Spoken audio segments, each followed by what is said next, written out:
And here we go, as promised, the Rancor Pit set. Now this one is the follow-up to the Jabba's Palace set that I did a week or two ago.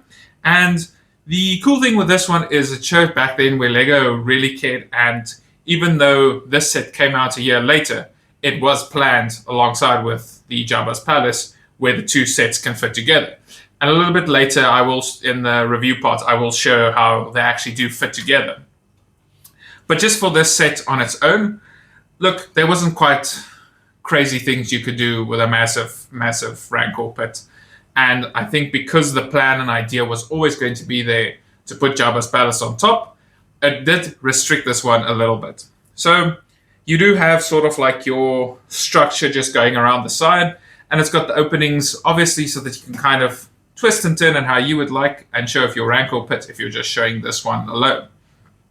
Now, the cool minifigures you get here is Luke, and you get the Rancor Pit trainer, and then you also get what is arguably one of the best LEGO molded creatures ever, and the titular character, obviously, of this review, the Rancor. And I feel this just was really such a cool creature that they've done. And I know they've used the body again on another creature, or not the same body, but sort of like a remolded version of this. I can't remember if it was Killer Croc from one of the Batman sets as well. But it's very cool because it's not quite like a big fig. It's something a little bit bigger and different. And I mean, when you look at this, you know exactly the creature that it is. And I feel this is some of the stuff that we really sort of need again from 2026 going onwards. I know there's the smart brick stuff coming, but these are the kind of things I think we want to see in LEGO. Cool molded creatures, especially stuff like the Geonosis Arena. That would be really cool to get.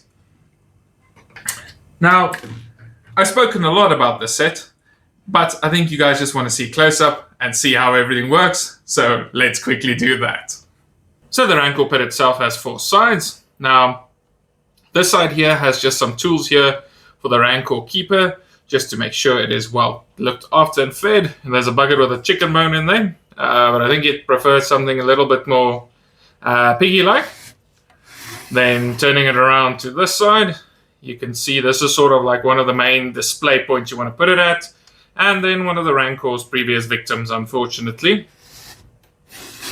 And then you have this side here, which has this connection that can open up.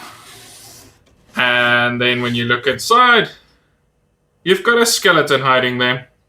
And then the front side here is the main one. So this is the gate that can lift up, but it does have this piece in play here. So that keeps it from locking in. And then when you pull that away, you can lift up the gate and then just click that one in and your gate stays open.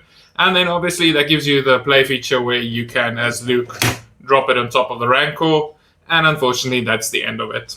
So then for the minifigures, we've got still that very cool Gormorian guard. Same as the one that came in Jabba's Palace, but at least now you've got a second one and a little snack there for the Rancor. Then up next, we've got Luke in his episode 6 Jedi robes. So the black ones with the grey over it. And then you've got a bone which you can use to prop up the Rancor's mouth. And then last, we've got Malakili. Now he is the Rancor trainer. And he's got quite an interesting print there for his torso and face. Just lift up the hood so you can see that better. And then he's got the star for it. And then looking at the back, you can see that he has a secondary face, which is actually quite really sad because it is his crying face when Luke kills his pet. And then obviously the main attraction here is the Rancor. So it's very cool. Both of his arms can move up and down. This one just has the chain piece on, which you can connect to the walls if you want. And then he's got these cool finger pieces with which to grab. Now they can sometimes come off very easily because this one is still from fortunately that reddish brown in the era where the sets aren't too sturdy, unfortunately. But the nice thing here is you can put a minifigure for him to hold. And then the other thing is he's got a mouth that opens up wide. And sorry, Luke is just here for purposes. And that one can close up on top of the minifigure. Alright, and then just to show off the play feature with both of the sets here. So you firstly just have to push Jabba back, and then on the side, open up the tab, which allows your minifigure to go in here, fall through, and he becomes a little snack there for the Rancor Pit. And then obviously you can push this one forward just so that Jabba can see better. So after the close inspection, you can see there's not quite a lot of building to this one itself. It has like large open spaces, and that's very much to sort of show off your Rancor that you're getting. And obviously a lot of the pricing for this set came from that large Rancor mold. Now, this one wasn't that expensive if I remember correctly from back in the day, especially not if you're comparing it to some of the sets that came out this year from Star Wars. But I still think overall this is just such a fun set. It's very rare that we get these unique, specialized locations and these creatures. As a Star Wars fan, that's really what you want, and you want to build out the world of Star Wars. And I think Lego has done it so well in the past with some of these places, and I think one of the better location ones they've done recently is the Mos Eisley Cantina, which was just, it's really cool to see, and it's cool when we get these obscure Star Wars characters and places and creatures from especially the older movies from episode 1 to 6, because I mean that's the main parts we consider Star Wars.